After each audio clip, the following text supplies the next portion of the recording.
আসসালামু আলাইকুম। স্বাগত সবাইকে। আজকে আপনাদের সঙ্গে খুবই সহজভাবে কোরবানির মাংস রান্না করার একটা পদ্ধতি শেয়ার করব। আশা করছি আপনাদের সবার ভালো লাগবে। আর শুধু কোরবানি কেন, যেকোনো সময় ঘরে, উইকেন্ডে অথবা মেহমানদারিতেও আপনারা চাইলে এভাবে মাংসটা রান্না করে নিতে পারেন। আজকে আমি বিফ দিয়ে এই রান্নাটা করে দেখাবো। তবে আপনারা বিফ ছাড়াও আপনাদের পছন্দ মতো অন্য যেকোনো মাংস দিয়েও কিন্তু একইভাবে এই রান্নাটা করতে পারবেন। চলুন তাহলে আজকের পদ্ধতিটা দেখে নেওয়া যাক। প্রথমেই বলেছি আজকে আমি বিফ দিয়ে রান্নাটা করব। এখানে টোটাল 3 কেজি মাংস আছে।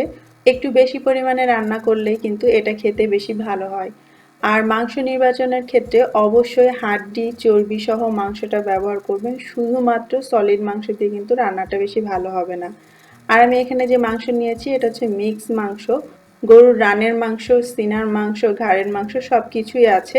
সেই সঙ্গে আমি দেখে শুনে ভালো টাইপের হাড্ডি নিয়েছি, কিছু চর্বি আছে, সলিড মাংস আছে এবং সাথে আছে কলিজা। আর আজকে রান্নাটা আমি সব বাটা মশলা দিয়ে করব। কিছুদিন আগে আমি ঈদের প্রিপারেশনের একটা ভিডিও শেয়ার করেছিলাম, যেখানে সব ধরনের মশলা তৈরি এবং সেগুলো সংরক্ষণের একটা পদ্ধতি শেয়ার করেছিলাম। সেই সাথে মাংস রান্না করার জন্য আরও কিছু উপকরণ, যেমন পেঁয়াজ বেরেস্তার রেসিপি ছিল সেখানে, সাথে ছিল ভাজা জিরার গুঁড়া, আর মাংস রান্নার ক্ষেত্রে সব থেকে প্রয়োজনীয় উপকরণ গরম মশলার একটা রেসিপিও আমি আপনাদের সঙ্গে শেয়ার করেছি। আজকে আমি ওই সমস্ত কিছু দিয়ে রান্নাটা করব। তাই আপনাদেরকে রিকোয়েস্ট করছি আজকের ভিডিওটা শুরু করার আগে অবশ্যই ওই ভিডিও দুটো আপনারা একবার দেখে নেবেন, তাহলে আপনাদের অনেক উপকারে আসবে। চলে এলাম মূল রান্নাতে। চুলায় মিডিয়াম আঁচে একটা প্যান বসিয়ে তাতে আমি 1 কাপ তেল দিয়ে দিচ্ছি। আমি সয়াবিন তেলই দিচ্ছি, তবে এই তেলের বিশেষত্ব হচ্ছে এটা বেরেস্তা ভাজা তেল। এইবারে তেলটা হালকা গরম হলে তাতে আমি কিছু গরম মশলা দিয়ে দিব। খুব বেশি কিছু দিচ্ছি না, কয়েকটা সবুজ এলাচ 2টা দিয়েছি, কালো এলাচ, লবঙ্গ, দারচিনি আর দিয়েছি একটু গোলমরিচ। এবারে সাথে 4টা আমি দিয়ে দিচ্ছি তেজপাতা এবং 4-5টা কাঁচা মরিচ একদম আস্ত অবস্থায় দিয়ে দিলাম। একটুখানি নেড়ে চেড়ে দিব। আর এগুলোর গায়ে যখন হালকা চিরবির করে উঠবে তখন এর মধ্যে আমি 1 কাপ দিয়ে দিচ্ছি পেঁয়াজ কুচি। তারপর মিডিয়াম আঁচেই এইভাবে নেড়ে চেড়ে পেঁয়াজটাকে হালকা করে ভেজে নেব। একদম সোনালি করে ভাজতে হবে না, জাস্ট নাড়তে নাড়তে যখন পেঁয়াজগুলো একটু নরম হয়ে যাবে আর এর গায়ে হালকা একটু সোনালি আভা দেখা দিবে তখনই বুঝবেন হয়ে গিয়েছে। আর এরই মধ্যে কিন্তু এই গরম মশলা, কাঁচামরিচ সব কিছুর ফ্লেভার এই তেলের সঙ্গে মিশে যাবে। এবারে একে একে আমি বাটা মশলা দিয়ে দিচ্ছি। প্রথমে দিয়ে দিলাম 1.5 টেবিল চামচ মরিচ বাটা, 1 চা চামচ দিয়ে দিচ্ছি হলুদের গুঁড়া, 1 টেবিল চামচ দিয়ে দিচ্ছি রসুন বাটা, 2 টেবিল চামচ দিয়ে দিচ্ছি আদা বাটা, 1 টেবিল চামচ দিয়ে দিচ্ছি ধনিয়া বাটা, 1.5 টেবিল চামচ দিয়ে দিচ্ছি জিরার বাটা। তারপরে এতে দিয়ে দিব স্বাদমতো লবণ। আমি আপাতত 1 টেবিল চামচ দিচ্ছি, পরে দরকার হলে আরও দিয়ে নেওয়া যাবে। এরপরে আমরা সেই গরম মশলাটা এর মধ্যে দিব। আপাতত আমি 1 চা চামচ গরম মশলার গুঁড়ো দিচ্ছি, তবে এটাই শেষ নয়, পরবর্তীতে আমি আবারও গরম মশলার গুঁড়োটা অ্যাড করব। এবারে সবকিছু একসঙ্গে নেড়ে চেড়ে একটু কষিয়ে নিব। আমরা কিন্তু আরও একটা ইনগ্রিডিয়েন্টস এখানে দিব, আর সেটা হচ্ছে পেঁয়াজ বাটা, তবে আগেই দিব না। প্রথমে মিডিয়াম আঁচে এভাবে নেড়ে চেড়ে এই মশলাগুলোকে কষিয়ে নিব।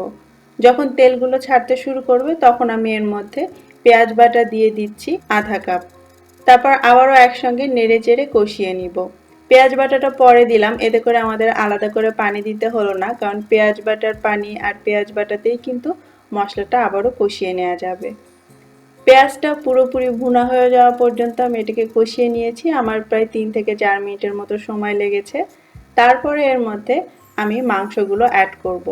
তবে মাংসটা আমি একসাথে পুরোটা দিয়ে দিব না, যেহেতু অনেকখানি মাংস একসঙ্গে পুরোটা দিলে নাড়তে এবং মিশাতে কষ্ট হবে। তো আমি 2 থেকে 3 বারে ধাপে ধাপে মাংসগুলো এভাবে দিতে থাকবো আর এই মশলার সঙ্গে ভালো করে মিশিয়ে নিব। এতে করে আমাদের দুটো লাভ হবে। একটা হচ্ছে মাংসগুলোর সাথে মশলাটা ভালো করে মাখামাখি হবে এবং আমাদের কষানোর প্রসেসটা একটু লম্বা হবে। আবারও আমি আরও কিছু মাংস দিয়ে তারপর একইভাবে এগুলোকে মিশিয়ে নিব। আমি আজকে মশলাগুলো তেলের মধ্যে একটু কষিয়ে তারপরে মাংস অ্যাড করছি। তবে আপনারা চাইলে কিন্তু প্রথমেই হাঁড়িতে সব মশলা, তেল, মাংস একসঙ্গে হাতে খুব ভালো করে মাখিয়ে আধা ঘন্টা রেখে দিয়ে তারপরে চুলায় বসাতে পারেন। এই টাইপের একটা ভিডিও আমার চ্যানেলে আছে, ডেসক্রিপশন বক্সে সেটার লিংক দেওয়া থাকবে, আপনারা সেখান থেকে সেই পদ্ধতিটাও একবার দেখে নিতে পারেন। এই মাঝে মাংসটাকে আমি নেড়ে চেড়ে কষিয়ে নিয়েছি। খুব বেশিক্ষণ কষাতে হবে না।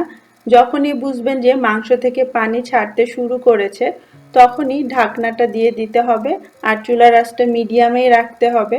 এরপরে আর আপনার বেশি কিছু কাজ নেই। যেটা করতে হবে একটু খেয়াল রাখতে হবে, 5 মিনিট পর পর এসে ঢাকনাটা খুলে সবকিছু একটু উল্টে পাল্টে দিতে হবে, যাতে তলা থেকে ধরে না যায় আর মাংসগুলো ওলটপালট হয়ে যায়। আমি প্রত্যেক 5 মিনিট পর পর ঢাকনাটা এভাবে খুলে সবকিছু একটু মিশিয়ে দিব। আর নাড়ার সময় তলাটা ঘষে একটু নাড়বেন, যাতে নিচে না লেগে যায়। তবে চুলার আঁচ যদি পরিমিত থাকে আর আপনি কিছুক্ষণ পর পরই এভাবে নেড়ে দেন, তাহলে নিচে থেকে লেগে যাওয়ার কোনোই সম্ভাবনা থাকবে না। এই যে এখন মনে হচ্ছে মাংস বেশি হয়ে গিয়েছে, হাঁড়ি ছোট, কিন্তু এই মাংসটা সেদ্ধ হওয়ার পরেই দেখবেন হাঁড়িতে অনেকটা জায়গা চলে এসেছে। আমি আবারও সবকিছু একটু সমান করে দিয়ে তারপরে ঢেকে দিচ্ছি, আর চুলার আঁচটা মিডিয়ামে রেখেই মাংস থেকে পুরোটা পানি বের করে নিব এবং ওই পানিতেই মাংসটাকে সেদ্ধ করে নেওয়ার চেষ্টা করব। ফিরে এলাম প্রায় 40 মিনিট পরে। এতক্ষণে আমি এই মাংসের মধ্যে আলাদা করে কোনোই পানি দিইনি। মাংস থেকেই যতটা পানি বের হয়েছে সেটাই আস্তে আস্তে এভাবে শুকিয়ে এসেছে। এখন কিন্তু তেলটা ওপরে উঠে গিয়েছে। আর আপনারা যারা একটু শক্ত টাইপের মাংস খেতে পছন্দ করেন তারা কিন্তু এই পর্যায়েও এটাকে নামিয়ে ফেলতে পারেন অন্যান্য মশলাগুলো দিয়ে। তবে আমি এটাকে আরও একটু নরম করে খেতে পছন্দ করি, এজন্য আমি আরও কিছুক্ষণ এটাকে জাল করব। যেহেতু মাংস থেকে বের হওয়া পানিটা শুকিয়ে গিয়েছে, তাই আমি আলাদা করে এর মধ্যে আরও 1 কাপ গরম পানি দিয়ে দিচ্ছি। চাইলে ঠান্ডা পানিও দেওয়া যাবে, তবে গরম পানি দিলে এটা তাড়াতাড়ি ফুটতে সুবিধা হবে। পানির পরিমাণটা ডিপেন্ড করছে আপনি আর কতটুকু নরম করে মাংসটা রান্না করতে চান এবং কতটুকু ঝোল রাখতে চান তার উপরে। এবারে আমি এর মধ্যে কিছু পেঁয়াজ বেরেস্তা দিয়ে দিব। পুরোটা দিব না, জাস্ট 1 মুঠো পেঁয়াজ বেরেস্তা এভাবে একটু ভেঙে দিয়ে দিব। পেঁয়াজ বেরেস্তা দেওয়ার কারণে দুটো লাভ হবে। একটা হচ্ছে বেরেস্তার সুন্দর সুগন্ধটা এই মাংসের মধ্যে মিশে যাবে, বেরেস্তা গলে মাংসের ঝোলটা একটু গাঢ় হবে এবং বেরেস্তার কালারের কারণে মাংসের কালারেও একটা এফেক্ট আসবে। তারপর এর মধ্যে আমি আরও আধা চা চামচ সেই গরম মশলার গুঁড়োটা দিয়ে দিচ্ছি। মাংসের মধ্যে এইভাবে 2-3 ধাপে গরম মশলার গুঁড়োটা অ্যাড করলে এর সৌরভটা একদম অটুট থাকে। একটু নেড়ে চেড়ে মিশিয়ে দিব। খুব বেশি এটাকে ঘাটাঘাটি করার দরকার নেই। আর এইবারে চুলার আঁচটা আমি একদম লো করে দিচ্ছি, আর লো আঁচে রেখে মাংসটা আর একটু নরম হয়ে যাওয়া পর্যন্ত এটাকে জাল করে নিব। ঢাকনাটা আমি লাগিয়ে দিচ্ছি এবং অপেক্ষা করছি মাংসটা আরেকটু নরম হওয়া পর্যন্ত এবং পানিটা শুকিয়ে আসা পর্যন্ত। ফিরে এলাম আরও 15 মিনিট পরে। ঢাকনাটা আমি সরিয়ে নিচ্ছি। দেখতেই পাচ্ছেন এখন কিন্তু মাংসের চেহারাটা পাল্টে গিয়েছে। আমাদের মাংস রান্না একদম কমপ্লিট। এখন জাস্ট একটু ফিনিশিং টাচ দেওয়া বাকি আছে। তার আগে সব কিছু একটু নেড়ে মিশিয়ে নিচ্ছি। আর সব শেষে এর মধ্যে আমি 4-5টা গোটা কাঁচামরিচ দিয়ে দিচ্ছি, শুধুমাত্র ফ্লেভারের জন্য, ঝালের জন্য নয়। সেই সঙ্গে আধা চা চামচ দিয়ে দিচ্ছি আরও একটু সেই গরম মশলা গুঁড়ো এবং প্রায় 1 চা চামচের মতো দিয়ে দিব ভাজা জিরের গুঁড়ো। এই তিনটা মিলিয়ে খুবই সুন্দর একটা সুগন্ধ এই মাংসের মধ্যে নিয়ে আসবে, আর যেটা আমরা শুধুমাত্র রান্নার শেষেই দিব। সবকিছু আবারও আলতো হাতে একসঙ্গে মিশিয়ে নিচ্ছি, আর ঝটপট এটাকে ঢেকে দিতে হবে যাতে এই সুগন্ধগুলো মাংসের মধ্যেই থেকে যায়। আর জাস্ট 5 মিনিট আমি অপেক্ষা করব। 5 মিনিট পরে আমাদের মাংস রান্না একদম কমপ্লিট। এখন আর কিছুই করার নেই। চাইলে আপনি এটা হাঁড়ি ধরেই পরিবেশন করতে পারেন, অথবা আপনার পছন্দ মতো কোনো একটা ডিশেও বেড়ে নিতে পারেন। কেমন লাগলো আমার আজকের রেসিপি এবং রান্নার পদ্ধতি কমেন্ট করে অবশ্যই জানাবেন এবং সেই সঙ্গে আপনাদের মূল্যবান সাজেশন দিতেও ভুলবেন না। আজকের মতো বিদায় নিচ্ছি। আল্লাহ হাফেজ।